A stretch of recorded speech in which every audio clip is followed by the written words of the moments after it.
Assalamualaikum warahmatullahi wabarakatuh. Waalaikumsalam warahmatullahi wabarakatuh. Selamat pagi semuanya. Izin kami bertiga berdiri di sini dengan satu keyakinan proklamasi kemerdekaan Indonesia adalah puncak dari perjuangan panjang yang telah dirintis jauh sebelum Jepang menginjakkan kaki di bumi pertiwi. Sejak Budi Utomo tahun 1008, Sumpah Pemuda 1928, hingga perlawanan-perlawanan di berbagai daerah, semangat api perjuangan itu tidak akan pernah padam. Jepang memang memberikan janji kemerdekaan, tetapi itu hanyalah strategi untuk kepentingannya diri sendiri di terang Pasifik. Para pendiri bangsa kita, Soekarno adalah negarawan ulung yang memanfaatkan momentum, bukan pion yang dikendalikan. Peristiwa penegas Rengas Dengklok adalah bukti paling nyata. Para pemuda menculik Soekarno-Hatta, mendesak mereka untuk segera memproklamasikan kemerdekaan tanpa menunggu hadiah dari Jepang. Ini adalah dinamika internal bangsa Indonesia. Teks proklamasi dirumuskan oleh tokoh-tokoh kita di rumah Laksamana Maeda yang hanya berperan sebagai fasilitator penyedia tempat aman, bukan sebagai penentu isi. Kemerdekaan ini disebut bukan diberi. Terima kasih. Terima kasih. Sebagaimana mosi kita, yaitu Proklamasi Kemerdekaan 17 Agustus 1945 adalah hasil murni perjuangan bangsa Indonesia, bukan pemberian Jepang. Kami dari tim kontra menegaskan bahwa Proklamasi Kemerdekaan 17 Agustus 1945 tidak bisa disebut sebagai hasil murni perjuangan bangsa Indonesia, karena dalam kenyataannya ada faktor eksternal yang sangat besar, terutama dari kekalahan Jepang dalam Perang Dunia Kedua serta peran Jepang baik langsung maupun tidak langsung dalam proses menuju proklamasi. Kekalahan Jepang sebagai faktor penentu. Pertama, Jepang resmi menyerah kepada Sekutu pada tanggal 15 Agustus 1945 setelah dijatuhkannya bom atom di Hiroshima dan Nagasaki. Hanya 2 hari kemudian, Indonesia memproklamasikan kemerdekaan. Fakta ini menunjukkan bahwa momentum kemerdekaan sangat dipengaruhi oleh kekalahan Jepang. Jika Jepang masih kuat, proklamasi jelas tidak mungkin akan terjadi, karena Jepang tidak akan membiarkan wilayah jajahannya merdeka.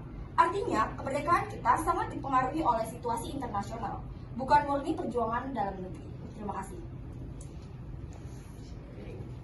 Kami tim pro membantah pernyataan dari tim kontra karena pertama, keputusan rakyat bukan Jepang, karena proklamasi diputuskan melalui musyawarah para pemimpin bangsa, terutama Soekarno-Hatta dan tokoh pemuda. Desakan datang dari golongan muda yang menginjak kemerdekaan segera. Jepang saat itu justru melarang pengumuman kemerdekaan, terbukti dari sikap mereka yang berusaha menunda kuat rencana PPKI. Ini menunjukkan bahwa kemerdekaan adalah kehendak rakyat Indonesia, bukan pemberian Jepang.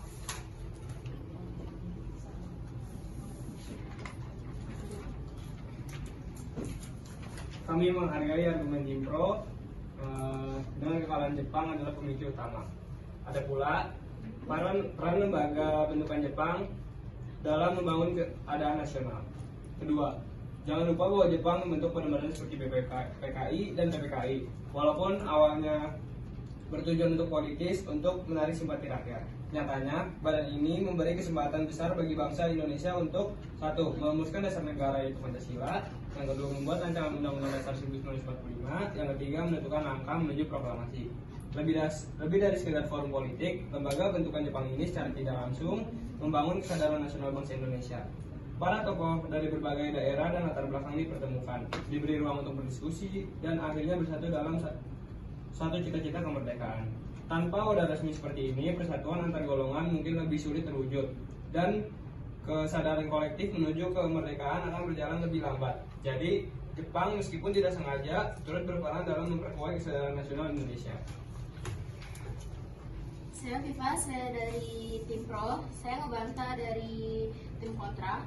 Perjuangan panjang sebelum Jepang datang. Pergerakan nasional sudah berlangsung sejak awal 1945 1900-an. Budi Utomo, Serikat Islam dan Sumpah Pemuda 1928. Semangat persatuan organisasi politik dan pendidikan nasional sudah terbentuk jauh sebelum pendudukan Jepang. Jepang hanya hadir selama 3,5 tahun, sedangkan perjuangan bangsa Indonesia sudah berpuluh-puluh tahun. Jadi proklamasi adalah puncak dari perjalanan panjang bangsa sendiri.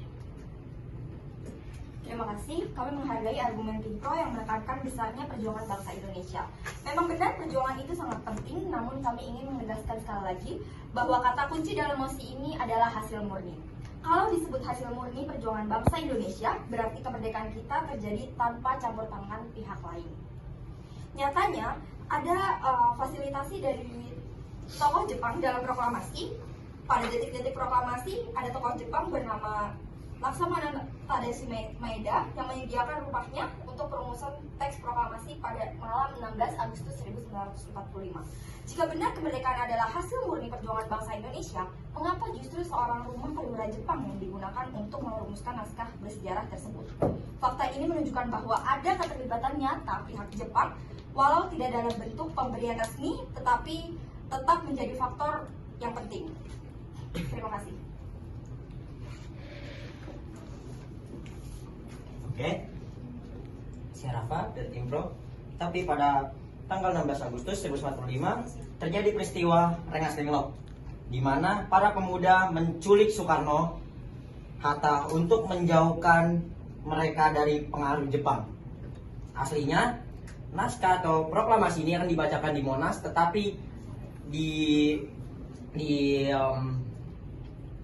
dikuasai oleh tentara-tentara Jepang. Jadi pembacaan itu dipindahkan ke rumah Laksana Maeda.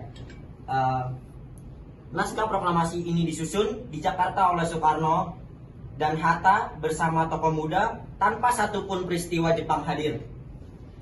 Bendera merah putih dijahit oleh Ibu Fatmawati dan rakyat sendiri yang menjaga keamanan saat pembacaan. Semua ini menunjukkan kendali penuh ada di tangan bangsa Indonesia. Terima kasih. Saya Safira Nisa, saya ingin membantah perkataan Tim Pro, yaitu argumen keempat, perjuangan belum tuntas dan terkait kondisi. Benar, perjuangan bangsa Indonesia telah berlangsung ratusan tahun, mulai dari perlawanan fisik hingga pergerakan nasional. Tetapi harus diakui perjuangan itu belum menghasilkan kemerdekaan secara langsung. Kemerdekaan baru bisa diproklamasikan setelah muncul kekosongan kekuasaan akibat Jepang kalah perang. Artinya, perjuangan Indonesia perlu momentum eksternal agar bisa diwujudkan.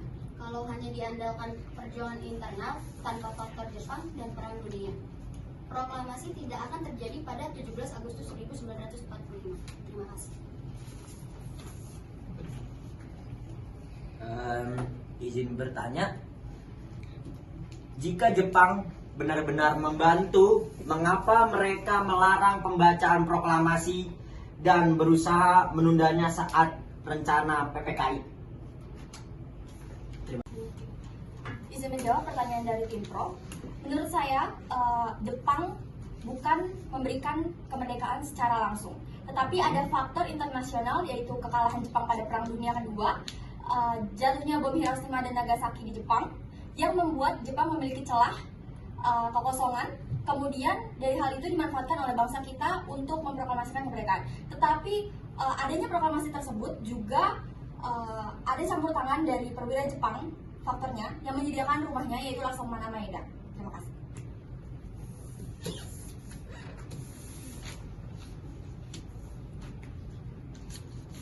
Kemudian saya memiliki pertanyaan.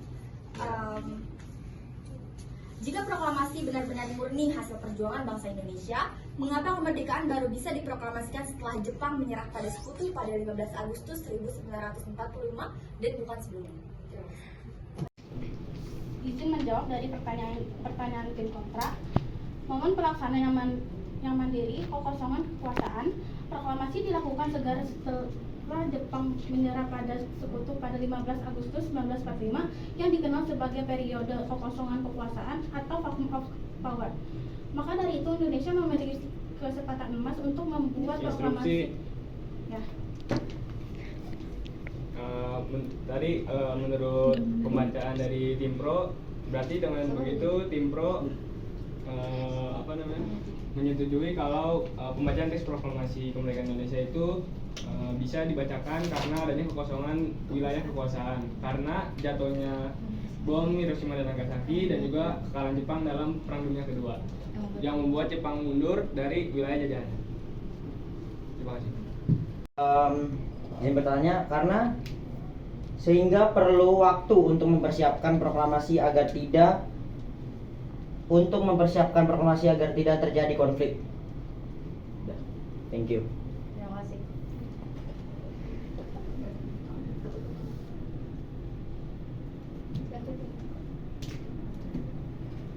Terima kasih atas waktunya.